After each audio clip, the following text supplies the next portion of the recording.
Okay, so today I'm not going over these endgame studies from Kasparian's book, but rather I just found this exercise while I was browsing the Chess Kid website and I tried some of their puzzles, and this was one of them, and I just thought that this one was so pretty that I just wanted to showcase it somewhere and have it documented that this one is really nice.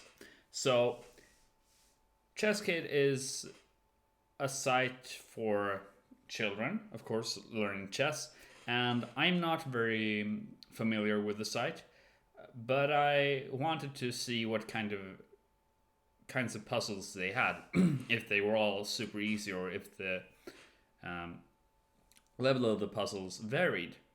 And this was one of the puzzles and this is the one I was impressed with by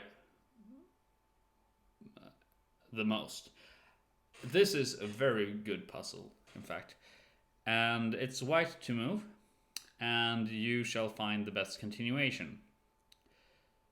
And I think it's quite challenging. So go ahead if you want to try to solve it, pause the video, and then I'll just go over the solution real quick. So, are you satisfied with your answer? Good. Now I will present the solution. So, in this puzzle, it's pretty obvious that somehow we either need to find some perpetual or maybe win black's queen or something, because otherwise it's clear that black is just better. If we can't win material or force a perpetual check, then of course black has two extra pawns, so something needs to be done. And what's pretty obvious is that after queen d1, black's king cannot take the knight due to the skewer over here, winning the queen. So instead, black has to play king c3. So this is a very forcing line, and again, now we have the next big step. What to do next? What is the game plan? Well, queen c2. We just go on with the most obvious checks in the position. And now black has two legal moves, king d4 and king b4. Now, of course, king d4 fails due to this knight f5 fork, so that's obviously a no-go. And therefore, black plays king b4 instead. And here's the whole trick. So this is the difficult part of the puzzle, which makes the puzzle very nice. What is white's move here? Because it's not very easy. If we go to c4 with the queen and check, then black's king sneaks away this way. And if we go to b2, then black can block with the knight, it seems. So what are we supposed to do?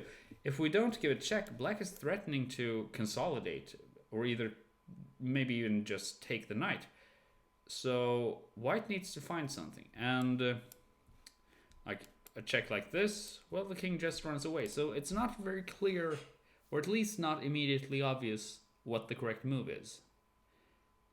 And then you find the very nice trick. Queen b2, exclamation point. So obviously, if black's king tries to run away to a5, then we go knight c4, and after king b6 we play queen b6, checkmate. So that's a no-go. So black only has one reasonable move, which is knight b3. And here's the point.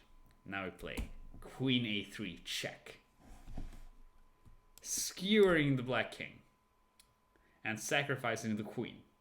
So obviously, if black's king just moves away, then we win the queen, easy peasy. So black's king takes, but now we have a checkmate, because black's king is trapped by its own pieces, and then white's knight and king cover the rest of the squares. Such a pretty pattern. Really remarkable puzzle, I think. And it took me quite a while to actually find the solution. But again, very nice study.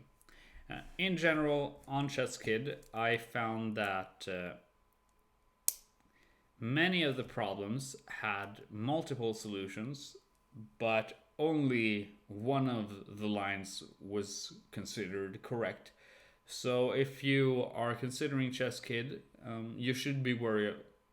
You should be concerned about that because obviously, if someone goes to this site, tries the puzzles out, and goes with the correct solution, but still is told that the solution is wrong, you have to be aware that the software is not perfect in detecting all good lines. It only goes for one of the good lines. But that's all for me in this video. I think I just want to show this very nice little endgame gem. So until next time.